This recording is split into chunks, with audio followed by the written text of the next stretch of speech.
주님께서 여러분과 함께 또한 사제의 영과 함께 누가가 전한 거룩한 복음입니다. 주님 영광 받으소서. 하늘에 올라가실 때가 찾아 예수님께서는 예루살렘으로 가시려고 마음을 굳히셨다. 그래서 당신에 앞서 심부름꾼들을 보내셨다. 그들은 예수님을 모실 준비를 하려고 길을 떠나 사마리아인들의 한 마을로 들어갔다. 그러나 사마리아인들은 예수님을 맞아들이지 않았다. 그분께서 예루살렘으로 가시는 길이었기 때문이다. 야고보와 요한 제자가 그것을 보고 주님, 저희가 하늘에서 불을 불러내려 저들을 불살라 버리기를 원하십니까? 하고 물었다. 예수님께서는 돌아서서 그들을 꾸짖으셨다. 그리하여 그들은 다른 마을로 갔다. 주님의 말씀입니다. 그리스도님 찬미합니다. 참 예수님, 찬미 예수님은 마지막 여정으로 예루살렘을 향하여 가십니다. 예수님 일행은 갈릴리아에서 예루살렘에 가려고 하면 그 사마리아 땅을 지나야 돼요. 그래서 예수님 일행은 사마리아인들 마을에서 하룻밤을 이렇게 묵으려고 하시는 거죠. 그래서 예수님은 당신에 앞서 심부름꾼들을 보내어 사마리아인들 마을에 들어가 하룻밤 묵기를 청하고 계십니다. 하지만 사마리아인들은 예수님 일행을 받아들이지 않았습니다. 사마리아인들은 유다인들과 민족적, 종교적으로 감정이 안 좋았죠. 왜냐하면 유다인들은 사마리아인들을 누구라고 생각을 했습니까? 보통 게이라고 생각을 했죠. 이렇게 자기들을 싫어하는 사람을, 민족을 맞아들이기가 힘들죠. 왜냐하면 또 예루살렘으로 가는 그 길이었잖아요. 예루살렘은 거룩한 도성이었습니다. 하지만 사마리아인들은 그곳에 갈 수가 없어요. 왜? 유다인들이 그들을 부정탄 사람들이라고 말하기 때문이죠. 그렇게 싫어하는 사람이 자기 마을에 머물겠다고 하니까 어때요? 당연히 못 머물게 하는 거죠.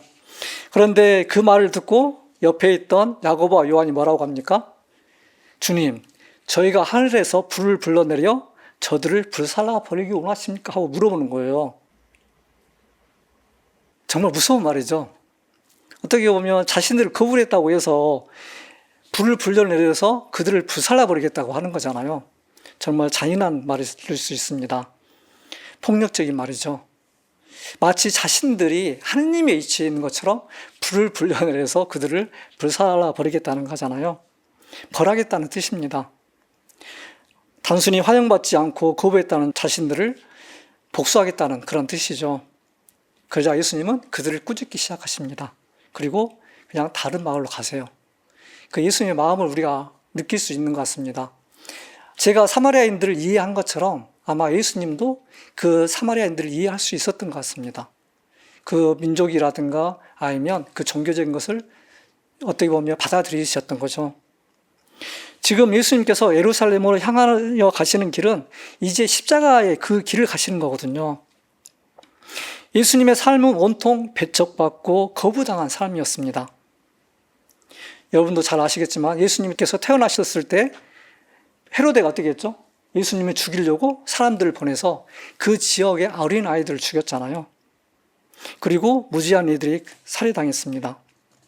그리고 예수님이 세례를 받고 다시 고향으로 돌아왔을 때 고향 사람들은 예수님을 어떻게 했죠? 벼랑 끝까지 몰고 가서 거기서 떨어뜨려서 죽이려고까지 했었습니다.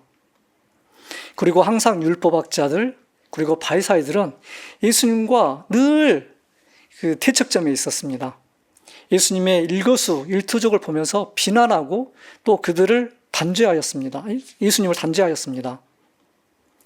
마침내 유다인들은 예수님을 십자가형에 처하게 됩니다. 이렇듯 예수님은 철저하게 배척당하고 거부당하시는 삶을 살았습니다. 예수님은 환영받는 왕으로 오신 것이 아니라 어떻게 보면 그 배척받는 메시아로 이렇게 오셨다고 볼 수가 있는 거죠. 그럼에도 불구하고 당신의 길을 끝까지 가십니다. 사마리아인들에게 환영받지 못하고 거부를 당했지만 의연하고 담대하게 당신의 길을 가시는 거죠.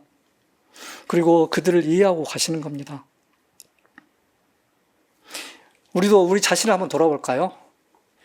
우리도 살아가면서 많은 오해를 받고 환영받지 못하고 거부당하고 무시받을 때가 많이 있습니다. 나의 말이라든가 나의 행동들이 누구에겐가 거부당하고 무시받을 때 우리는 어떻게 반응하죠? 화가 나고 기분 나쁘죠. 그래서 오늘 야고보와 요한처럼 복수하고 싶은 마음이 덜 클 것이라는 생각이 듭니다. 만약에 우리에게 불을 불러내려서 불살라버릴 능력이라도 있으면 사실 그렇게 하고 싶은 마음도 있습니다. 하지만 우리에게는 그럴 능력이 없어서 다행이죠. 그것은 분명 예수님의 방식이 아닐 것입니다. 예수님의 방식은 의연하고 관대하고 자비롭게 받아들이는 것이죠. 그냥 아무 말씀 하시지 않고 당신의 길을 가시는 겁니다. 우리는 모두 예수님을 따라 나선 제자들입니다. 우리는 이러한 상황에서 예수님 방식으로 살아가도록 초대받은 사람들입니다. 예수님의 방식으로 살아가기 위해서는 먼저 예수님과 더욱 친밀한 만남을 가져야 되겠죠. 예수님과 더욱 친밀한 만남을 가지기 위해서는 예수님이 누구신지 더 잘 알아야 될 겁니다.